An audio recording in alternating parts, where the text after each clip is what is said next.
Hello, my name is Gina Rodriguez. This is my ethical dilemma presentation, and I'm a Liberty University professional counseling student. You guys should know I'm in Minnesota, and yes, it's cold up here, but it will only last about 6 months. So the ethical dilemma that's been presented in the video A Helpful Receptionist by Pearson Education, a receptionist at a local counseling office greets a man who approaches the desk.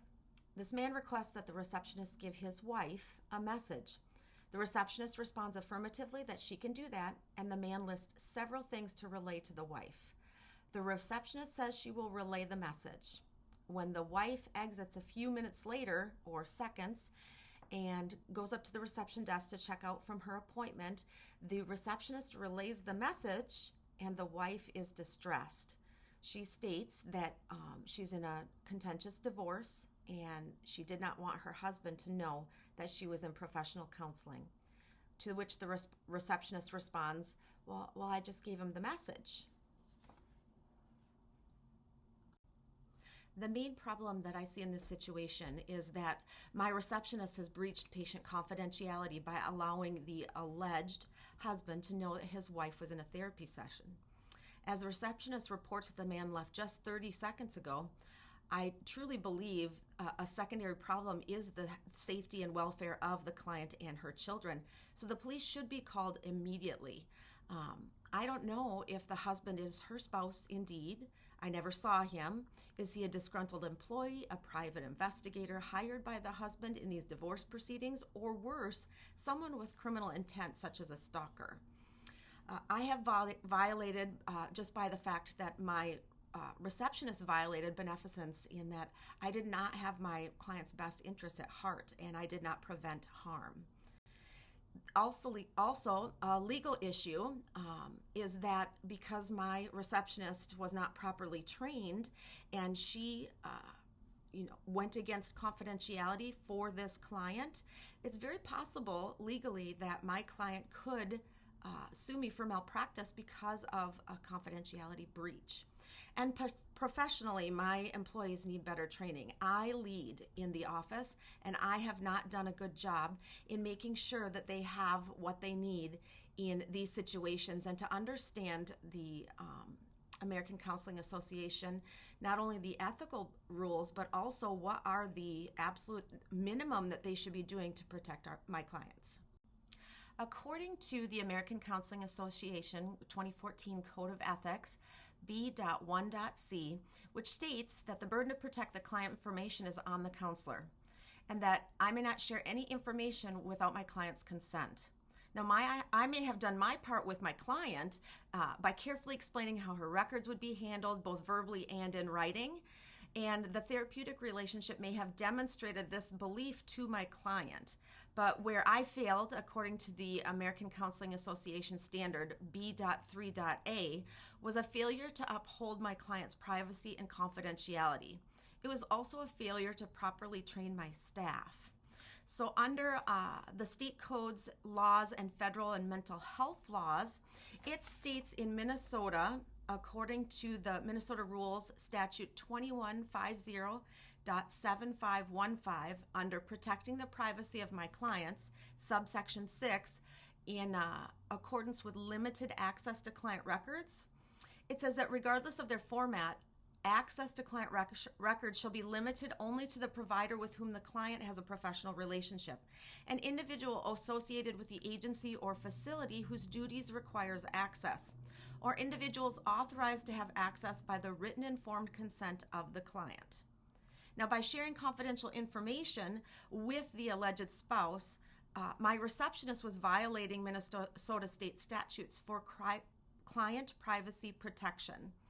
Now, federal mental health laws under the Health Insurance and Portability and Accountability Act, or HIPAA, state that we are to treat counselor-patient notes differently because they contain particularly sensitive information and because they are personal notes of the therapist.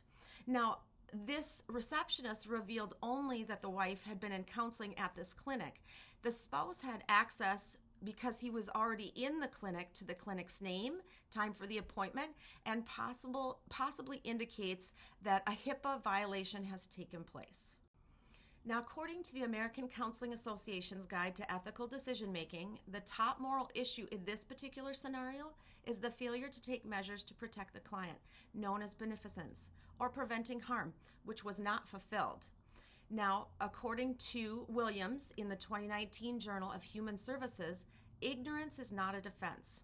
Now, I did not intend to harm my client, but I did not prevent it by properly educating my receptionist concerning client confidentiality rules and regulations.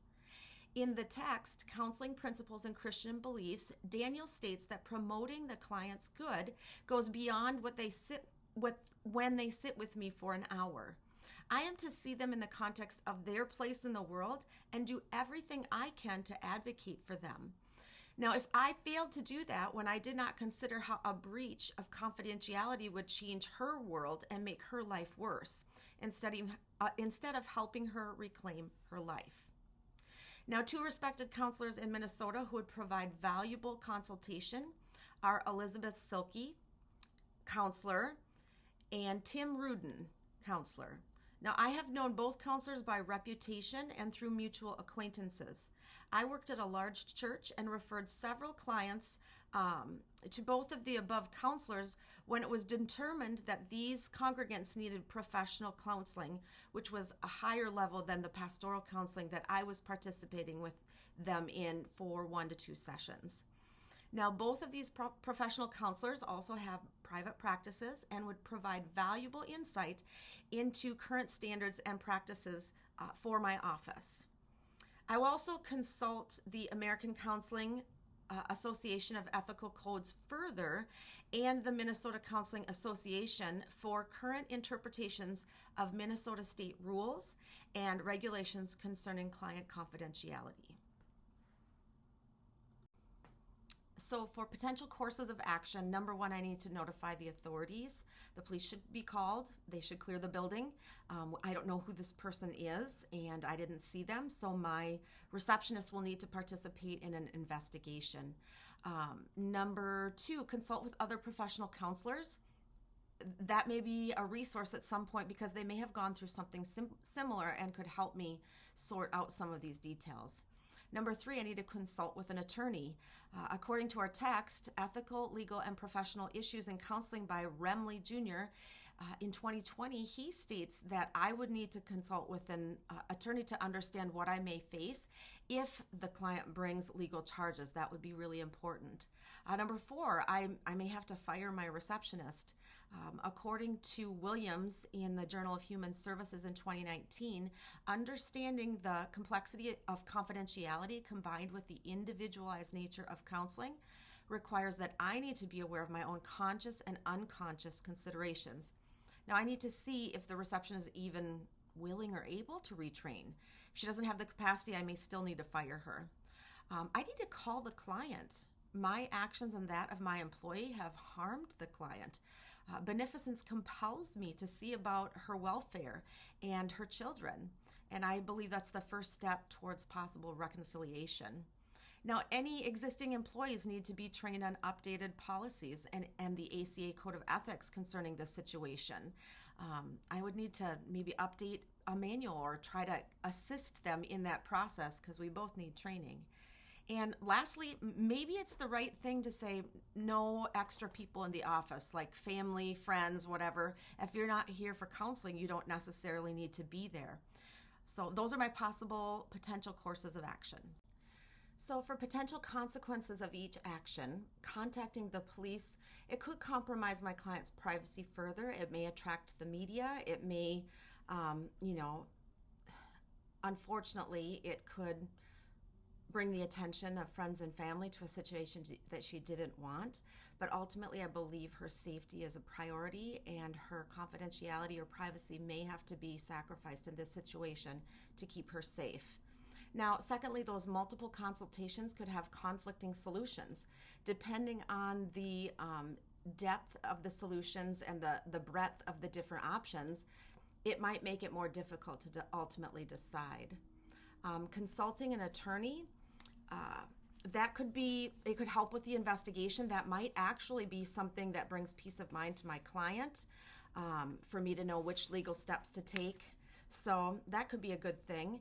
And then ultimately, firing the receptionist could hire the client and make it easier in the public eye for me to be able to restore confidence in my practice.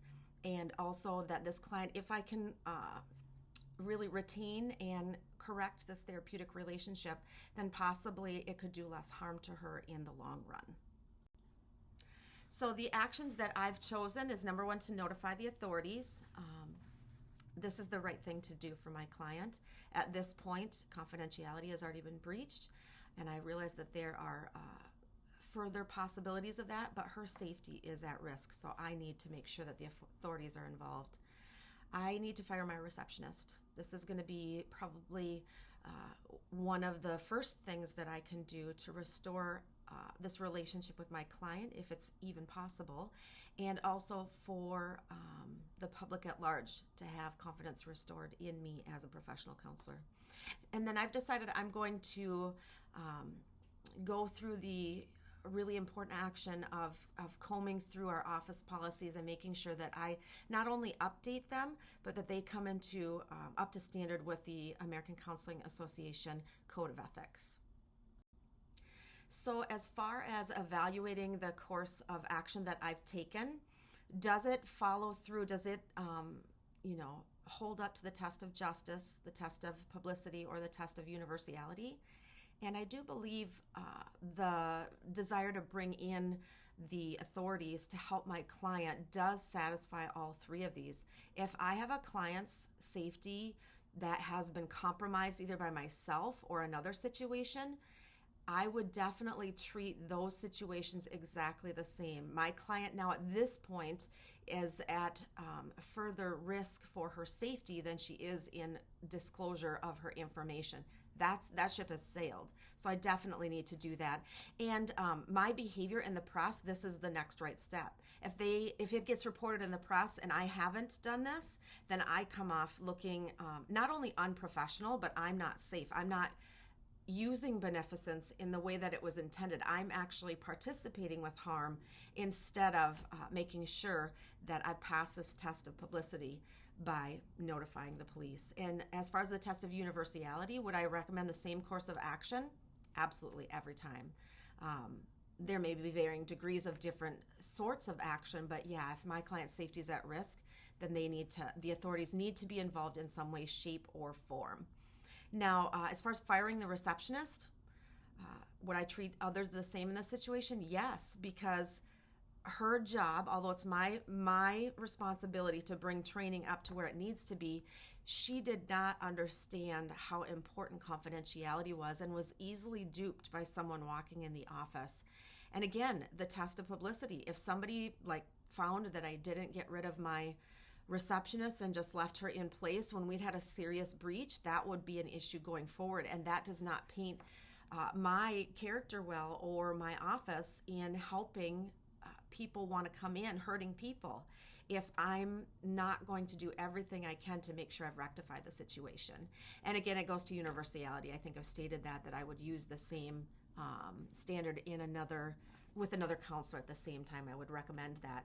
So then the last thing about training existing employees on updated office policy and using the American Counseling Association Code of Ethics. So there's obviously, I need further training. I would need to go, and I would definitely go have some continuing ed, go check out a few different places, and really get the information so that I know it, but applying it to these situations is really important.